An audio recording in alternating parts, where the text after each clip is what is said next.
Wahyu 19 ayat 11 sampai dengan ayat 16 firman Allah. Lalu aku melihat surga terbuka dan sesungguhnya ada seekor kuda putih dan ia yang menungganginya bernama yang setia dan yang benar, yang menghakimi dan berperang dengan adil. Ayat 12. Dan matanya bagaikan nyala api dan di atas kepalanya terdapat banyak mahkota dan padanya ada tertulis suatu nama yang tidak diketahui oleh seorang pun kecuali ia sendiri. Ayat 13. Dan dia memakai jubah yang telah dicelup dalam darah, dan namanya ialah Firman Allah. Dan semua pasukan yang di surga mengikuti dia, mereka menunggang kuda putih dan memakai lainan halus yang putih bersih. Ayat 15. Dan dari mulutnya keluar sebilah pedang tajam yang akan memukul segala bangsa, dan ia akan mengembalkan mereka dengan gada besi, dan ia akan memeras anggur dalam kilangan anggur, yaitu kegeraman murka Allah yang maha kuasa. Ayat yang ke-16, dan pada jubahnya dan pahanya tertulis suatu nama, yaitu Raja segala Raja dan Tuan di atas segala Tuan. Oke, shalom, selamat malam saudaraku. Kita ketemu lagi di channel Pelita Kakiku, karena firman adalah pelita bagi kakiku dan terang bagi jalanku. Ayat yang barusan kita baca adalah satu peristiwa dalam kitab Wahyu, bagaimana pada waktu itu setelah perjamuan kawin anak domba, kemudian dikatakan bahwa turun seorang yang menunggang kuda putih yang disebut namanya yang setia dan yang adil, dikatakan seperti itu, yang setia dan yang benar. Dan dikatakan dia di kepalanya banyak dengan mahkota, dan dia memegang satu nama yang dia sendiri yang hanya tahu. Dan dikatakan dia memakai jubah yang lainan halus yang putih bersih dan telah dicelupkan, dan dia disebut dengan firman Allah. Dan itu adalah gambaran pribadi Yesus sendiri. Dan pada bagian yang ayat yang ke-16 dikatakan pada jubahnya dan pada pahanya tertulis sebuah nama, yaitu Raja segala Raja dan Tuan di atas segala Tuan. Gitu ya. Itu peristiwa akhir zaman, bagaimana pada saat setelah perjamuan kawin anak domba, kemudian Yesus akan turun bersama-sama dengan segala umat pilihannya, dan kemudian terjadilah pertempuran Armageddon. Gitu ya. Tapi pada video ini saya tidak akan membahas mengenai peristiwa akhir zaman atau Armageddon, tetapi saya ingin melihat satu bagian dalam kitab Wahyu tadi tentang bagaimana satu pribadi yang adalah Yesus sendiri yang digelari dengan Raja segala Raja. Gitu ya. Pada video ini saya akan membahas lebih jauh lagi mengenai ungkapan atau gelar yang diberikan pada Yesus, yaitu Raja di atas segala Raja. Tentunya ini bukan sesuatu hal yang aneh, bukan sesuatu hal yang baru, yang mungkin sudah sangat lama kita mengenal istilah ini, bahwa Yesus adalah Raja di atas segala Raja. Kita akan menggali lebih dalam lagi apa aja yang dimaksud dengan Raja di atas segala Raja di sini. Dan tadi di ayat yang ke-16 dikatakan pada jubahnya dan pada pahanya tertulis suatu nama, yaitu Raja segala Raja dan Tuan di atas segala Tuan. Gitu ya. Biasanya kalau kita bicara soal Raja di atas segala Raja, kita berpikir bahwa menjadi satu gambaran bahwa Yesus adalah seseorang yang memerintah atas segala sesuatu, seorang yang punya kekuasaan yang mutlak, seorang yang berkuasa atas segala sesuatu, dan itu digambarkan seperti Raja di atas segala Raja.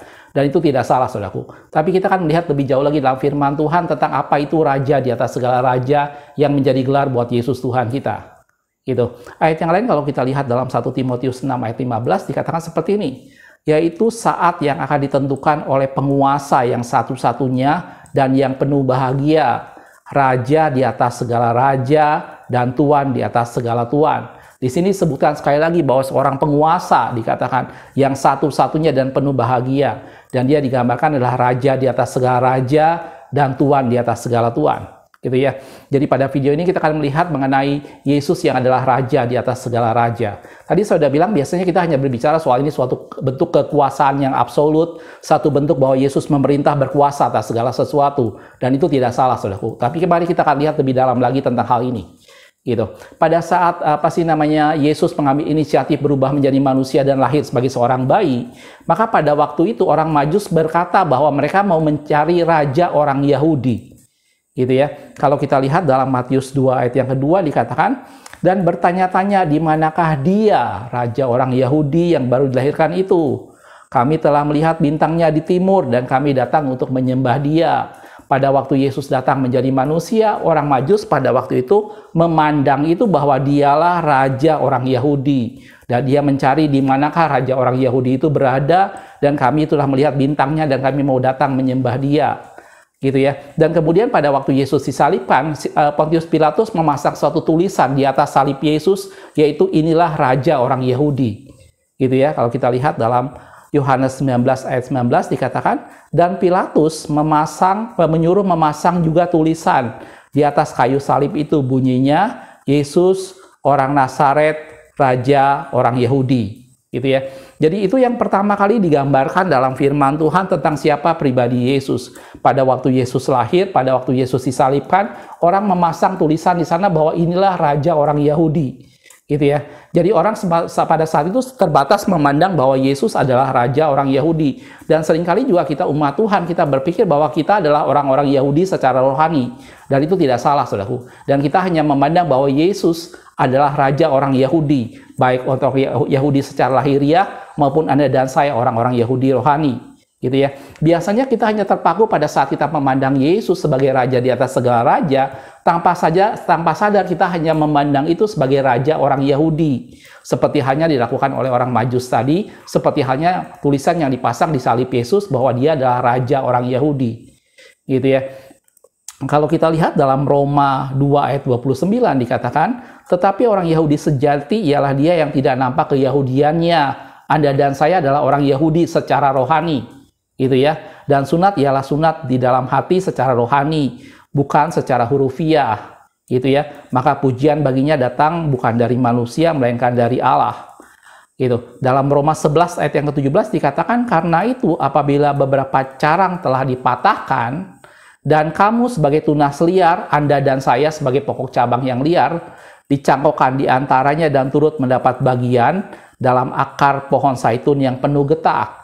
Saya pernah membuat salah satu video tentang carang liar yang dicangkokkan, bahwa Anda dan saya sebagai orang-orang yang seharusnya tidak diperhitungkan sebagai umat Tuhan, kita semua bukan orang Yahudi, tetapi kemudian karena kasih karunia, orang Yahudi kemudian menolak keselamatannya daripada Tuhan, dan kemudian berkat keselamatan diberikan pada bangsa-bangsa, maka Anda dan saya menjadi orang-orang Yahudi secara rohani, menjadi carang liar yang dicangkokkan ke dalam pohon zaitun sejati, dan kita mendapat getah yang sama, kita mendapat berkat yang sama, dan kelimpahan kasih karunia Tuhan berlaku buat Anda dan saya, semua bangsa, dan kita semua dikategorikan sebagai orang Yahudi secara rohani.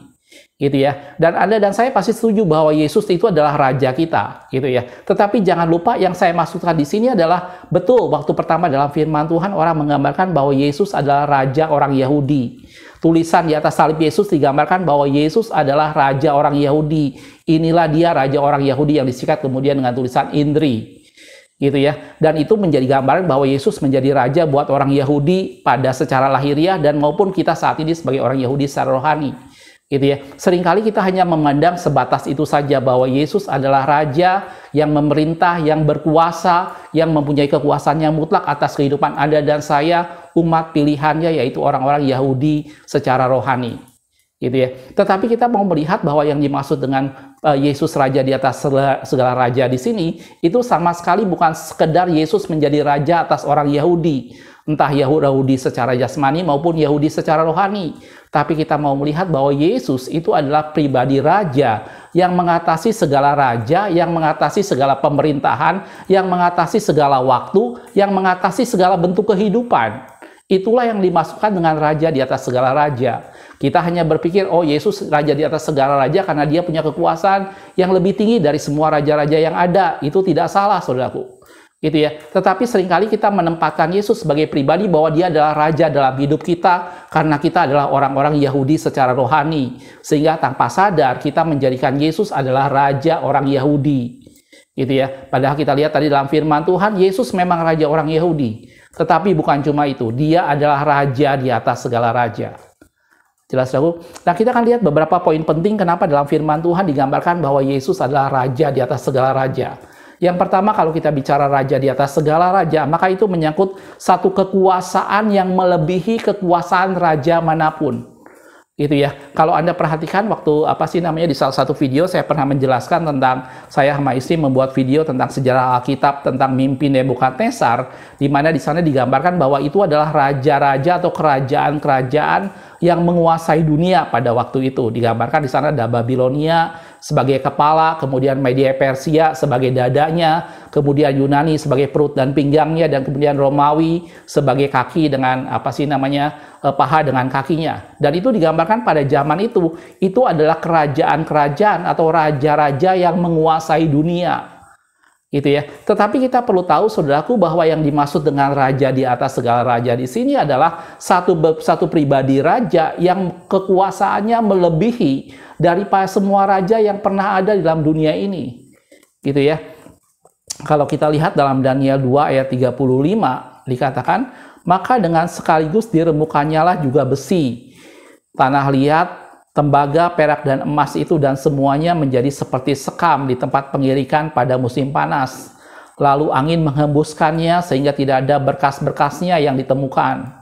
Tetapi batu yang menimpa patung itu menjadi gunung besar yang memenuhi seluruh bumi. Ini penjelasan lanjutan yang tadi saya gambarkan tentang mimpi Nebukadnezar. Kemudian Daniel melihat batu yang terungkit lepas tanpa perbuatan manusia dan menimpa kaki dari patung itu, dan kemudian patung itu hancur berantakan dan batu itu menjadi satu kerajaan yang memenuhi bumi, dan itulah yang dimaksud dengan raja di atas segala raja. Tidak ada satu raja pun yang pernah hidup dalam dunia ini yang menguasai seluruh wilayah di bumi ini, gitu ya. Yang tadi saya gambarkan, Babilonia atau bahkan Romawi atau Yunani yang punya kekuasaan sangat luas, tetapi tetap mereka punya batasan kekuasaan di mana ada daerah tertentu yang mereka tidak kuasai, gitu ya. Dan ini menjadi hal yang pertama yang membedakan antara Yesus sebagai raja di atas segala raja dengan semua raja yang pernah ada di bumi ini. Tidak ada satu pemerintahan apapun juga, tidak ada satu kekuasaan siapapun juga yang bisa menguasai seluruh bumi dalam satu wewenang kecuali pribadi Yesus, gitu ya. Mungkin kita melihat, kalau saat ini mungkin kita melihat ada presiden-presiden yang menguasai negara-negara adidaya yang punya kekuasaan yang besar, tetapi tetap dia dalam batasan wilayah tertentu, gitu ya. Dalam Yeremia 23 ayat 24 dikatakan, sekiranya ada seseorang menyembunyikan diri dalam tempat persembunyiannya, masakan aku tidak melihat dia? Demikianlah firman Tuhan, tidakkah aku memenuhi langit dan bumi? Demikianlah firman Tuhan. Ini yang pertama kalau kita bicara soal Yesus raja di atas segala raja. Dia bukan cuma raja untuk orang Yahudi, dia bukan cuma raja untuk Yahudi secara jasmani, atau Anda dan saya orang-orang percaya yang adalah Yahudi secara rohani. Dia bukan cuma sekedar raja bagi kita semua, tetapi dia raja bagi seluruh bumi ini. Dan dia bilang, tidakkah langit dan bumi, aku memenuhi langit dan bumi. Dan di mana seorang bisa melarikan diri dan menyembunyikan diri dan aku tidak melihatnya. Dan tadi saya sudah bilang, tidak ada raja, presiden, atau siapapun yang pernah hidup dalam dunia ini yang menguasai seluruh bumi ini, kecuali satu pribadi, yaitu Yesus Tuhan. Dan itulah raja di atas segala raja. Jadi kalau kita bicara raja di atas segala raja, yang pertama kita bicara soal satu pribadi yang punya kekuasaan seluruh bumi ini, gitu ya. Itu hal yang pertama. Dan yang kedua, kalau kita bicara soal raja di atas segala raja, kalau Anda perhatikan sejarah dunia atau dalam Alkitab sekalipun, setiap raja yang memerintah, sekalipun dia punya kekuasaan yang sangat besar, sekalipun dia punya masa-masa keemasan yang sangat luar biasa, maka ada satu periode waktu tertentu di mana pemerintahannya akan berakhir. Itu pasti, saudaraku. Gitu ya. Bahkan Daud sekalipun digambarkan dalam firman Tuhan, walaupun Tuhan berjanji bahwa keturunannya tidak akan pernah berakhir dan pemerintahan tidak akan berpindah daripada keturunannya, Daud sendiri punya masa di mana pada waktu itu kerajaannya berakhir, gitu ya. Dan itu nubuatan tentang suatu kerajaan yang tidak pernah akan berakhir, yang berasal dari keturunan Daud, dan kerajaan itu tidak lain adalah Yesus Tuhan sebagai raja di atas segala raja. Jadi hal yang kedua, kalau kita bicara raja di atas segala raja, maka kita bicara soal satu pribadi yang memerintah mengatasi waktu, gitu ya. Semua raja di bumi ini muncul dan hilang, muncul dan silih berganti, gitu ya. Tidak ada raja yang memerintah selama-lamanya. Mereka punya waktu tertentu dan kemudian mereka akan digantikan dengan yang berikutnya. Tetapi berbeda dengan Yesus Tuhan kita. Sekali dia menjadi raja, maka dia akan menjadi raja buat selama-lamanya dan tidak ada seorang pun yang akan menggantikan dia. Gitu ya. Dalam 1 Timotius 1 ayat 17 dikatakan, hormat dan kemuliaan sampai selama-lamanya bagi raja segala zaman. Gitu ya. Ada orang berpikir mungkin kita pernah mengalami masa-masa, kalau di Indonesia mungkin kita kenal namanya kerajaan Majapahit dengan rajanya misalnya Hayam Wuruk. Tetapi itu semua masa lalu, zaman dulu, gitu ya. Gitu ya. Dan setiap zaman semuanya berganti, tetapi di sana digambarkan dalam firman Tuhan bahwa bagi raja segala zaman, zaman boleh berganti.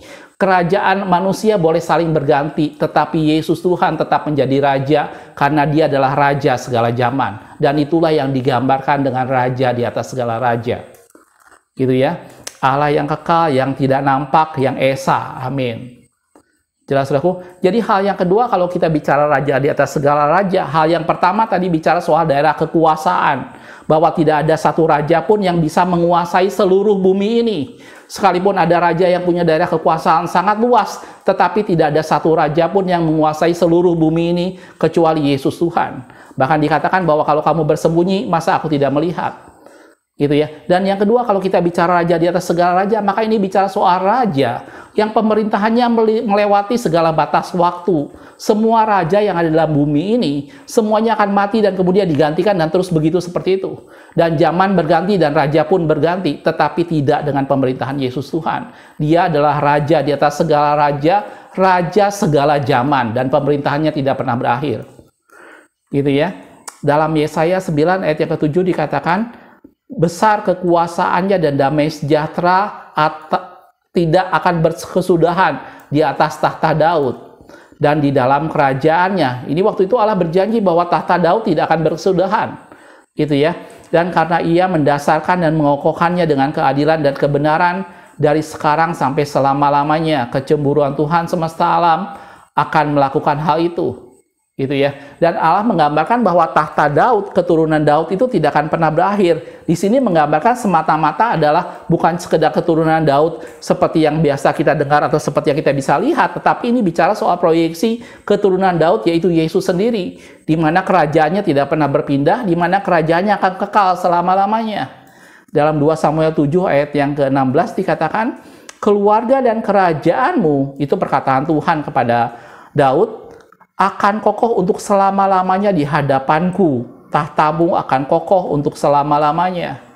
Jelas, saudaraku? Dan itu adalah gambaran pribadi Yesus Tuhan kita. Bukan semata-mata kerajaan Daudnya, tetapi menggambarkan bahwa Yesus adalah keturunan dari Daud. Yesus adalah yang memegang tahta Daud. Dan sesuai dengan janji firman Tuhan, kerajaanmu tidak akan pernah berakhir, tahtamu akan kokoh buat selama-lamanya.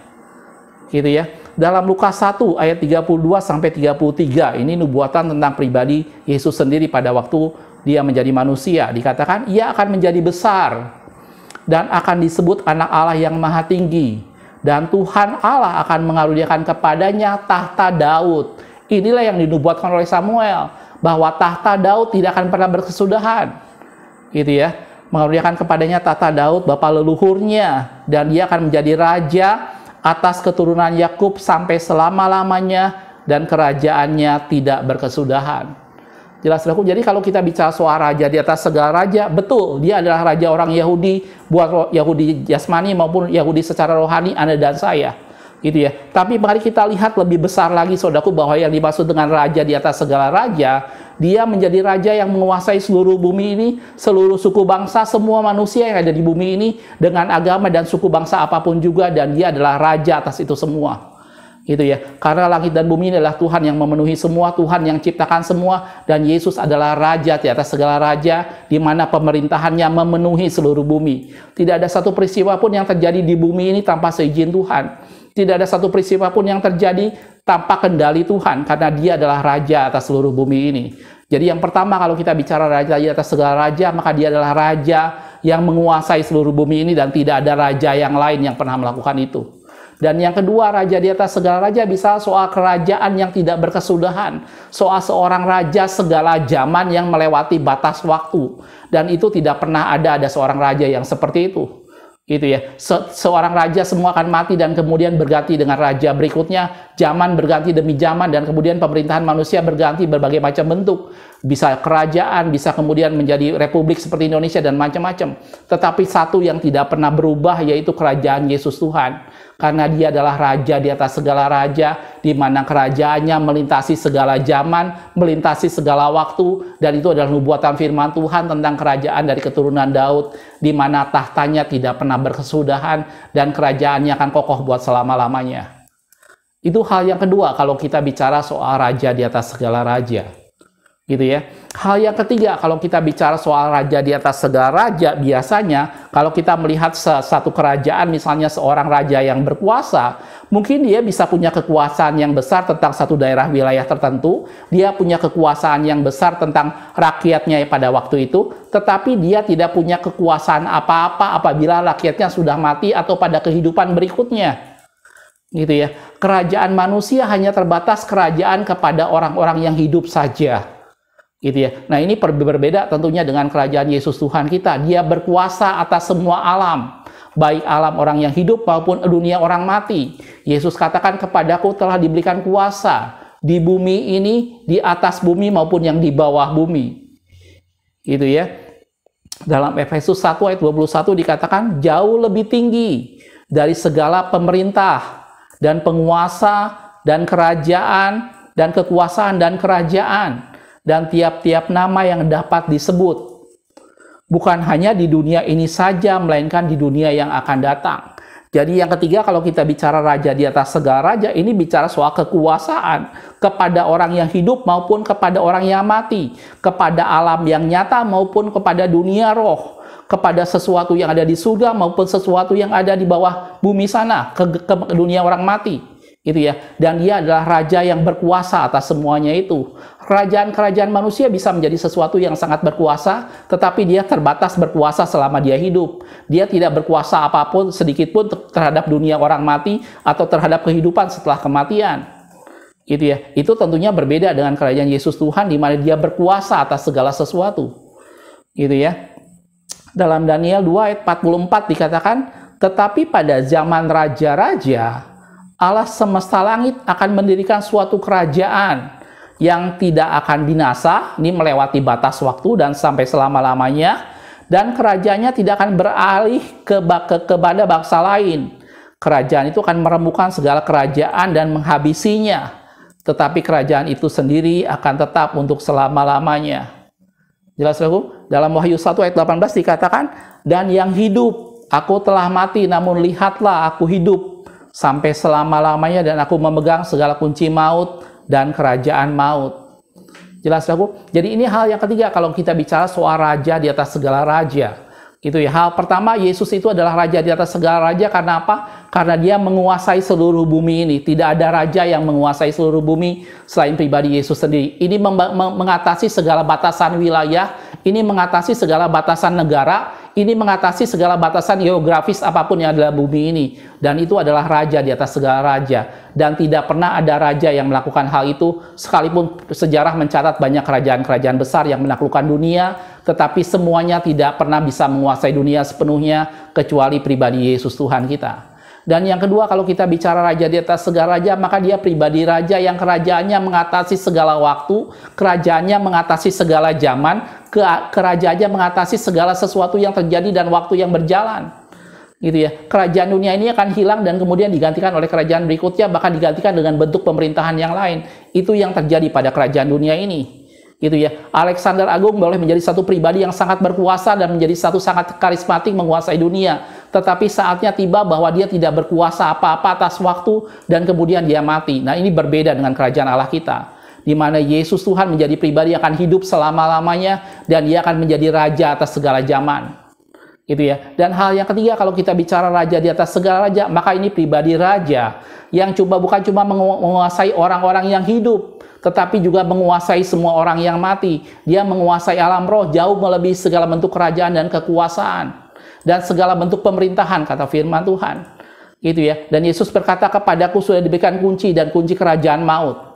Gitu ya. Padaku ada segala kuasa di bumi, di atas bumi maupun yang di bawah bumi. Dan itu adalah pribadi Yesus, raja di atas segala raja. Jelas, saudaraku? Dari video yang sederhana ini, saya ingin kita sama-sama melihat bahwa Yesus itu bukan cuma sekedar raja orang Yahudi. Betul, saudaraku. Pada saat Yesus lahir, orang Majus berkata, di manakah dia, raja orang Yahudi itu? Kami telah melihat bintangnya dan kami mau sujud menyembah dia.